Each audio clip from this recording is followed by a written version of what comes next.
येणाऱ्या संत ज्ञानेश्वर महाराज पालखी सोहळ्याच्या निमित्त फलटण नगरपालिकेने वारकऱ्यांच्या सुखसुविधेसाठी काय उपाययोजना केलेल्या आहेत?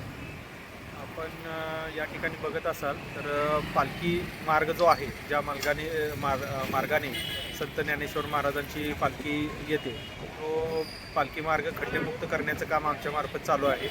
तर ते येणाऱ्या 2 ते 3 दिवसामध्ये आपण ते काम पूर्ण करतो आहे.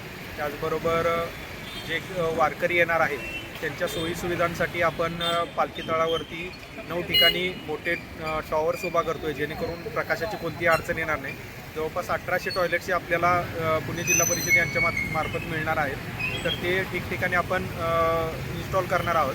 त्याचबरोबर आपले 4 ठिकाणी अशी जवळपास आपण 15 पाण्याचे जे पॉईंट्स आहेत, टँकर फिडिंग पॉईंट्स, ते सुद्धा आपण तयार करतो. त्याचबरोबर मदत केंद्र असेल, आरोग्य केंद्र असेल, निरग्नी कक्ष असेल, यासारखे सर्व सुविधा नगरपालिकेच्या मार्फत वारकऱ्यांसाठी आपण उपलब्ध करून देत आहोत.